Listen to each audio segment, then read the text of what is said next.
네, 지금부터 그 소프트웨어 테스트 수업 자료 좀 촬영을 좀 하도록 하겠습니다. 오늘은 지난주에 좀 마무리를 못했던 그 뒷부분을 하고요. 그리고 5장을 좀 진행하도록 하겠습니다. 오늘 할 부분은 4.6의 그 소프트웨어 특성에 따른 테스팅이라고 해가지고 그 파트인데, 그 중에서 아주 중요한 부분이라서 오늘 새로운 파일로 이제 작성을 했습니다. 자, 저희가 이제 볼 부분이 뭐냐면 품질 모델의 품질 특성이라고 하는 게 있어요. 그러니까 품질이라고 하는 것을 얘기할 때, 그러니까 퀄리티 이런 걸 얘기할 때 그 기준이 뭐냐, 이게 있습니다. 자, 저희가 여기 보면 ISO IEC 9126이라고 하는 굉장히 어려운 숫자들이 있는데, 이건 뭐 크게 중요치는 않습니다. 그냥 어떤 표준화 기구가 있는데 거기서 얘기하는 품질을 나타낼 때 어떤 기준으로 볼 거냐라고 하는 게 있습니다. 그 품질에 대한 특성을 이렇게 기준을 나눠놨는데, 그 여러분이 가지고 있는 책에 그 표 4.52에 보시면 그 가중치가 있는데, 이 숫자를 가져와서 이렇게 적어놨습니다. 자, 저희가 품질이라고 할 때 따져보는 그 특성이 뭐냐라고 하면, 첫 번째, 얘의 기능성이 어떻게 되냐, 이걸 봅니다. 이 중에 제일 중요한 거고요. 두 번째는 어느 정도의 신뢰성을 가지고 있느냐. 세 번째는 어느 정도 효율성이 있느냐. 그 다음에는 사용성은 어떠느냐. 그 다음에 이식성이 어떻게 되느냐. 그리고 유지 보수성은 어떤 특징을 갖고 있느냐에 따라서 이 품질이라고 하는 걸 나눕니다. 물론 뭐 수치는 이렇게 왔다 갔다 하긴 하는데, 어쨌건 요 하나, 둘, 셋, 넷, 다섯, 여섯 가지 그 기준들, 기능 어떤 식의 기능이 제공이 되느냐, 혹은 신뢰성은 어떠냐, 효율성이 어떠냐, 사용성이 어떠냐, 이식성이 어떠냐, 유지 보수성이 어떠냐, 이 여섯 가지에 대한 그 품질 특성 기준들은 여러분이 꼭 아셔야 돼요. 뭔가 퀄리티를 얘기할 때 얘네들이 어느 정도냐에 따라서 그 퀄리티를 이제 결정을 하게 됩니다. 물론 지금부터 이제 요거 하나씩 이제 저희가 이제 살펴볼 거고요. 요거를 나타내는 그 뭐 수식, 계산식 이런 게 있는데, 저희는 거기까지는 하지 않습니다. 그러니까 이제 품질을 따지는 사람들은 그런 걸 이제 보지만, 저희는 적어도 이런 성질이 있구나 정도만 이해하시면 되겠습니다. 내용을 보시면 뭐 당연한 것들인데, 어쨌건 저희가 다시 한번 정리를 해볼게요. 자, 여기 보시면 첫 번째는 기능성입니다. 우리가 기능성이라고 하면 이건 뭐라고 하냐면, 요구되는 어떤 기능 및 성능을 만족시키는 능력이에요. 그러니까 예를 들면 어떤 제품이 있었을 때 얘가 어떤 기능이 있어야 돼, 뭐 아니면 어느 정도 성능이 발휘돼야 돼 라고 하는 이 두 가지 특징이 있죠. 기능이나 성능을 얼마나 만족시키는지, 이걸 보는 거예요. 근데 이 전체적으로 봤을 때 얘가 뭔가 품질을 얘기할 때 한 35% 정도, 그러니까 얘네들 중에도 제일 중요한 거죠. 그러니까 어떤 제품이 있으면 최소한의 기능이나 그 성능을 만족을 시켜줘야 된다는 거예요. 그래서 그것이 어떻게 만족되는지, 이걸 보는 걸 기능성이라고 합니다. 자, 제품에 대한 기술 문서인 제품 기능 정의서. 제품에 대해서 기능을 정의하는 기능 정의서가 있어야 되겠죠. 이런 기능이 있어야 돼, 그런 거나, 혹은 사용자에 대한 요구 문서. 이 둘 다 엄청 중요한 애들인데, 이런 문서 등에 언급된 모든 기능을 테스트 케이스로 이제 작성을 해가지고 그 기능 하나하나에 대해서 만족한다 안 한다, 이걸 보이는 겁니다. 자, 아이고, 갑자기 커지네. 자, 얘네들 이 기능성에 대해서 우리가 확인할 때 어떤 걸 확인하냐면, 그러니까 기능이 제대로 된다를 보려면 이런 것들을 봅니다. 여기 있는 애들까지는 사실은 잘 외우지 않는데, 그냥 이런 게 있나 보다 정도만 보시면 됩니다. 일단 적합성이라는 게 있어요. 그러니까 기능이 만족이 되려면 일단 적합해야 됩니다. 무슨 뜻이냐면, 이게 사용자 요구 기능을 제공해야 된다는 거예요. 이렇게 사용자가 어떤 기능을 필요로 한다, 그럼 그 기능이 있는지를 확인하는 겁니다. 이거 사실은 이거 계산하는 그 수식이 있는데 그거를 퍼센트로 이제 따지는 거예요. 왜냐면 여기서 얘기하는 이런 품질에 대한 품질 특성을 우리는 뭔가 나타낼 때 다 이 수치로 나타냅니다. 100% 혹은 뭐 점수 100점 만점에 몇 점 뭐 이런 식으로, 그죠? 이렇게 수치로 다 표현해야 되는데, 이 기능성이라는 수치를 표현할 때 따지는 것 중에 하나가 적합성이 얼마나 되느냐, 혹은 정확성. 그러니까 내가 어떤 기능을 하려고 했는데 그걸 얼마나 정확하게 하느냐, 그리고 상호 운용성, 다른 시스템과 얼마나 연동이 잘 되느냐, 보안성, 정보 및 데이터가 잘 보호되는지 여부, 준수성, 표준을 잘 지키는지, 이런 것들을 따져서 보는 게 뭐냐면 기능성이라고 보시면 돼요. 그래서 이런 것들을 다 합치면 기능성에 대한 점수를 만들어낼 수가 있습니다. 다시 한번 정리하면 기능성은 요구되는 기능 및 성능을 얼마나 만족시키는지에 대한 그 수치 데이터라고 보시면 되겠습니다. 자, 그 다음엔 신뢰성. 요 순서대로 이제 진행을 하는 건데, 자, 신뢰성이라는 거는 여기 보시 규정된 시스템 환경에서 결함 없이 우리가 의도한 기능과 우리가 원하는 작업, 우리가 원하는 일들 있죠. 그게 얼마나 잘 수행되는가 라고 하는 걸 이제 보는 거예요.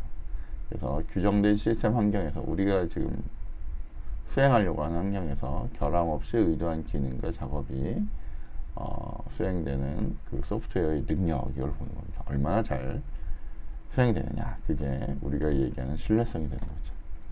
세상에서 이 신뢰성을 확인하려면 여러 가지 상황을 조합하고 예외 사항을 막 보냈는데 그거에 대한 이제 처리 능력, 이런 것들을 보는 거죠. 그래서 그런 것들을 테스트 케이스로 만들어서 확인합니다. 신뢰성을 보이기 위해서는 일단 믿을 수 있으려면 일단 성숙성이 있어야 된답니다. 그래서 사용자의 오류를 피하는 능력을 확인해야 되고요. 오류 허용성, 뭐 내재된 결함이 있더라도 그 성능을 그 기본적으로, 그러니까 내가 예를 들면 뭔가 버튼을 눌렀을 때 약간만 문제가 있어도 얘가 시스템이 죽을 수도 있는데 뭐 아주 기본적인 뭐 예외 처리나 이런 것들을 함으로써 좀 문제가 있어도 돌릴 수 있는 능력, 이런 게 있으면 오류 허용성이 된다라고 보는 거죠. 그다음에 회복성, 문제가 생겼을 때 데이터가 어떻게 복구되느냐, 얼마나 잘 복구되느냐, 이런 것도 볼 거고요. 마찬가지로 준수성, 그러니까 신뢰성 관점에서 볼 때 얼마나 표준을 잘 따르냐. 이 준수성이라는 애는 앞에서도 있었죠, 그죠? 계속 쫓아다닙니다. 그러니까 기능을 볼 때 얼마나 표준을 잘 지키느냐, 여기는 신뢰를 확인할 때 얼마나 잘 지키느냐, 이런 것들을 이제 확인하게 됩니다. 자, 세 번째 특성은 사용성입니다.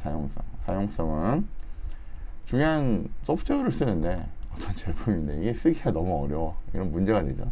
당연히 사용자가 이해하고 기능을 배울 때 어느 정도 쉬우냐, 이것들을 봅니다.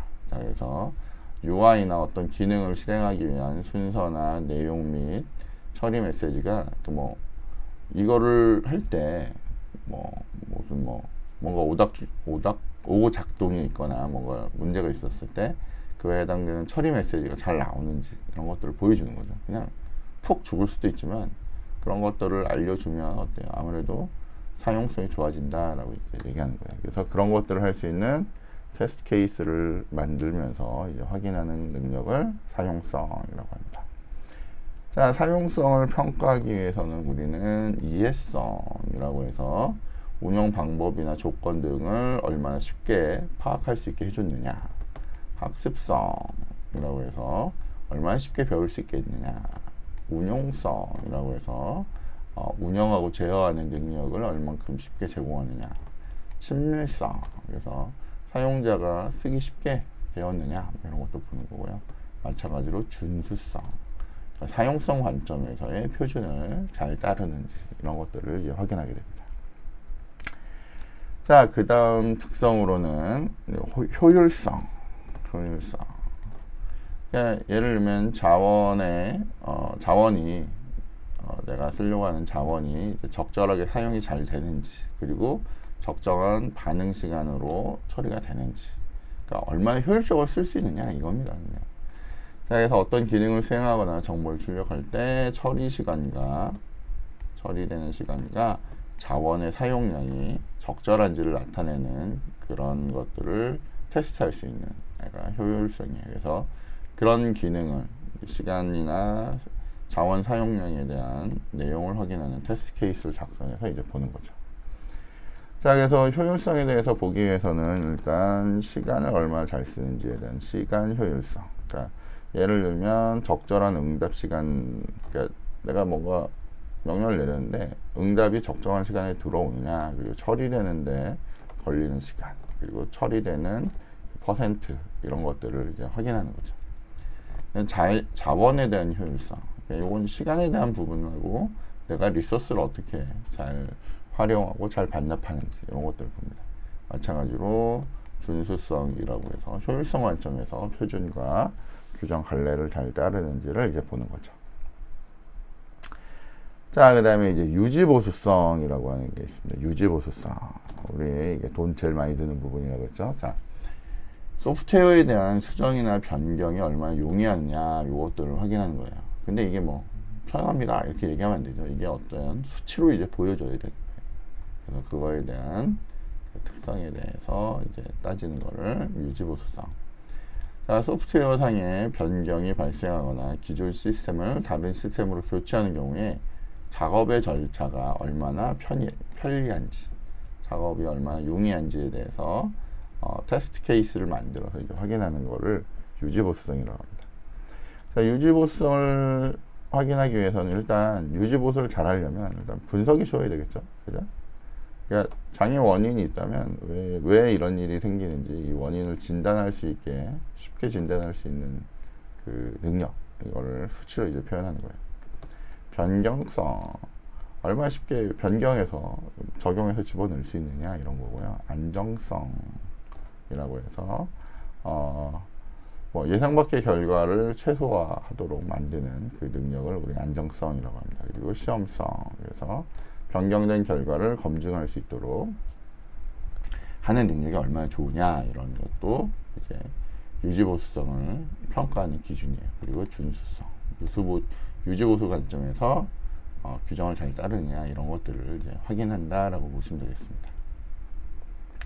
자, 그리고 맨 마지막 특성으로는 이식성은 이쪽에 있던 시스템을 이쪽으로 옮기는 이런 능력이 이식성이죠. 이식한다라는 그런 능력. 그래서 뭐 예를 들면 윈도우 시스템에 있던 애를 리눅스 시스템으로 옮겨도 이게 어떻게 되느냐, 뭐 이런 것들이겠죠. 자, 그래서 지원하는 다양한 운영 환경에서 운영될 수 있는 능력을 이제 체크하게 됩니다. 그래서 이것도 그 다양한 그 부특성들이 이렇게 있겠죠.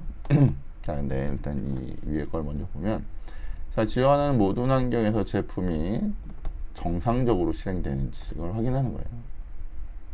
그리고 운영 환경에서 실행되고 있는 다른 프로그램과 호환이 되느냐. 그러니까 뭐 예를 들면 기존의 시스템이 이렇게 잘 돌아가고 있는데 새로운 시스템을 이렇게 옆에다 탁 붙여서 이렇게 함으로써 전체 시스템이 죽어버리면 안 되잖아요. 그죠? 그러니까 그런 것들을 이제 확인한다는 거예요. 자, 이식성에 대한 품질 부특성을 확인해 보면 일단 적응성, 그러니까 최소한의 조치만으로 이식될 수 있느냐, 뭐 이런 거죠. 설치성, 그래서 지정된 환경에 잘 설치될 수 있느냐 이런 것도 보는 거고요. 대체성, 그래서 공동 운영 환경이 있었다면 그 다른 소프트웨어로 대체될 수 있느냐, 그리고 는 거를 다른 애를 대체할 수 있느냐, 뭐 비싼 게 있으면 싼 걸로 뭐 바꾸려고 하는데 그런 게 어떻게 되느냐, 뭐 이런 거죠. 그다음에 공존성이라고 해서 동일한 환경에서 다른 소프트웨어를 대체할 수 있느냐 이런 것도 따지게 되고요. 준수성이라고 해서 마찬가지로 이식성 관련된 그 표준 관점에서 얘가 표준이나 규정 관례를 잘 따르느냐 이런 것들도 평가의 기준이라고 보시면 됩니다. 그래서 얘네들을 합쳐서 점수로 이제 평가가 됩니다.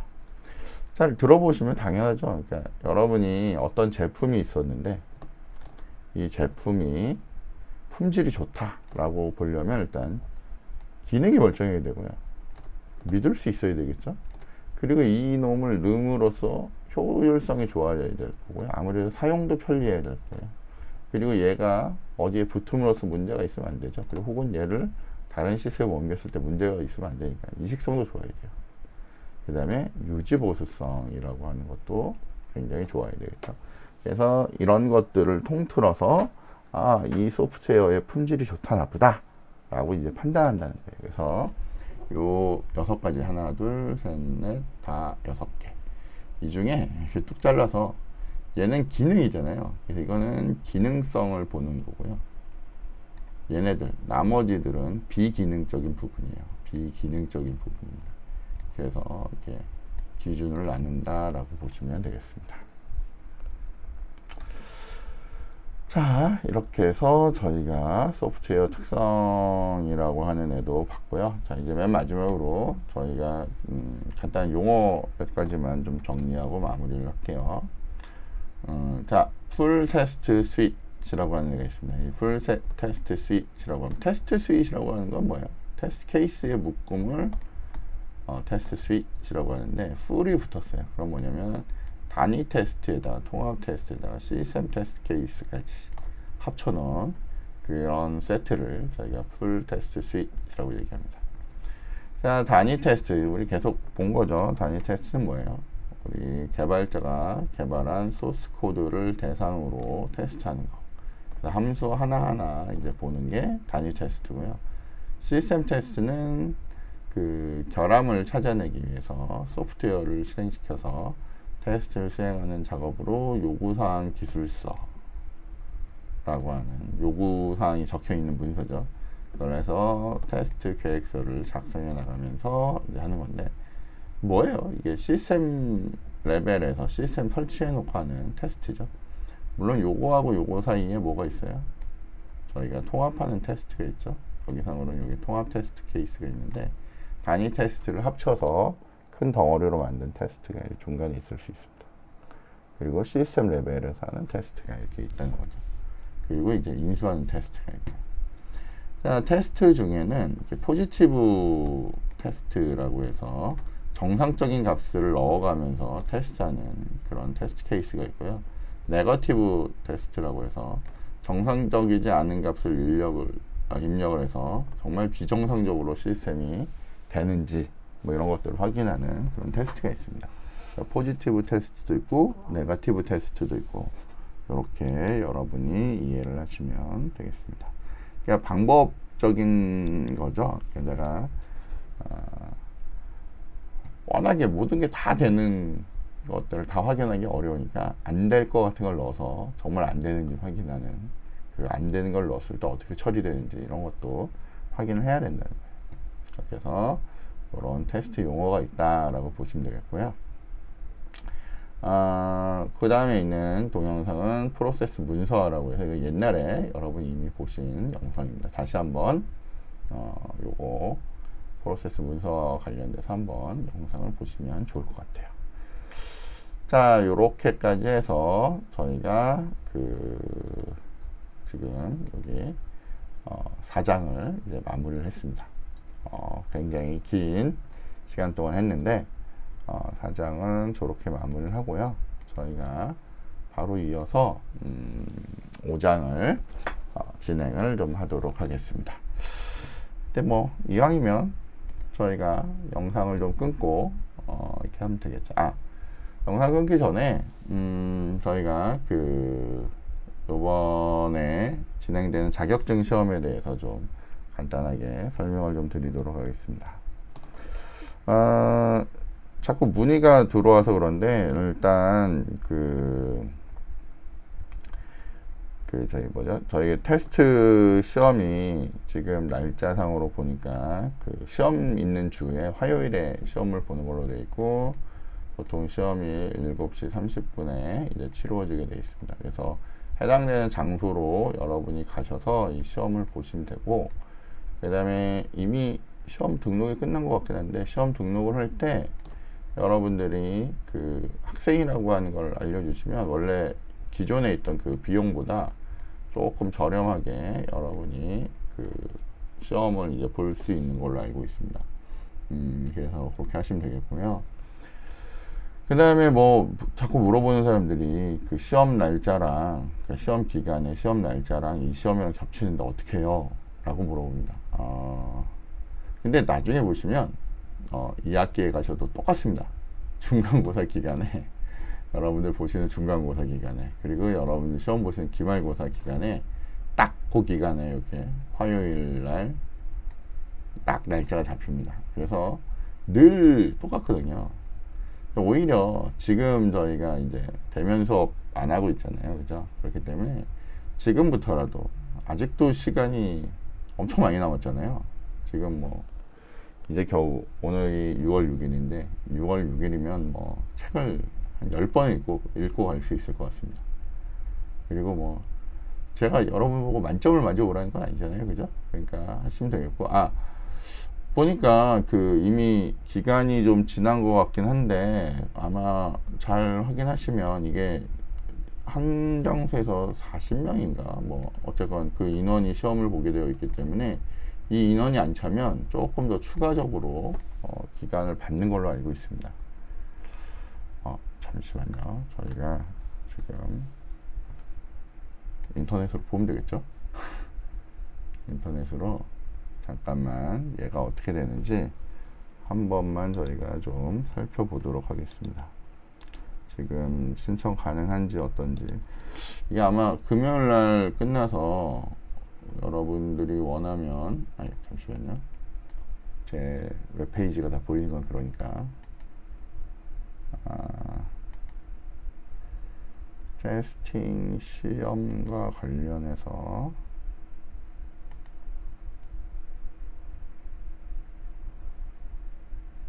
잠시만요.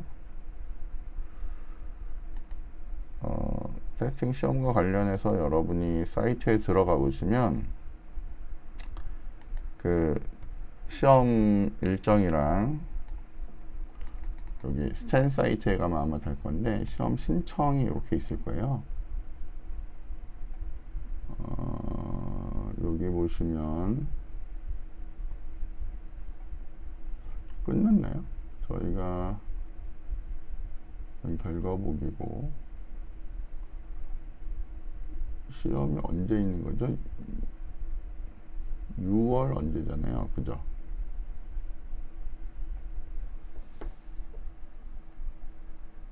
어디 있더라? 여기 지금 뜬 요건가요? 잠시만요. 보통 추가 모집이라고 나오는데 잠시만 6월 23일 요건 거 같네요. 그죠? 자격증 정기 신청 마감이라고 되어 있네. 이번에 시험 많이 지원을 했나?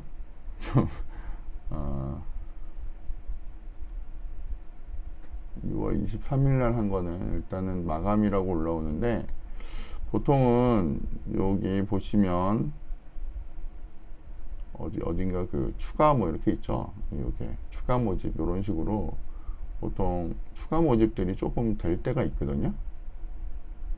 여기 보면 여기 있네. 6월 23일 날 7시에 보는 게 원래 6월 23일 날 보는 게 이렇게 두 가지가 있었는데 요거에 대해서 지금 15명 추가 모집이 신청되기 전이에요. 그죠? 그리고 똑같이 이렇게 해서 발표가 되니까 여러분들은 6월 30일이니까 아마 제 성적 내기 전에 그 결과가 딱 나옵니다. 보통 그렇더라고요. 그래서 여러분들이 요거 아직 15명이면 요번에 뭐 시험 보려고 하는 사람들 뭐 추가로 얼마든지 더 볼 수 있으니까 그렇게 해서 신청을 더 하셔서 보시면 될 것 같아요. 어쨌건 정보는 이렇게 있으니까 여러분이 그렇게 하시면 되네요. 그죠? 여기 있죠? 지금 보니까 추가 모집. 얘네들에 대한 추가 모집이네. 예. 그래서 순간 놀랐습니다. 보통 이게 다 안 차거든요. 그래서 저희가 시험 볼 때 저희가 이거 다 채워주고 막 이런 식으로 보통 진행되니까 그렇게 여러분들이 보시면 되겠습니다.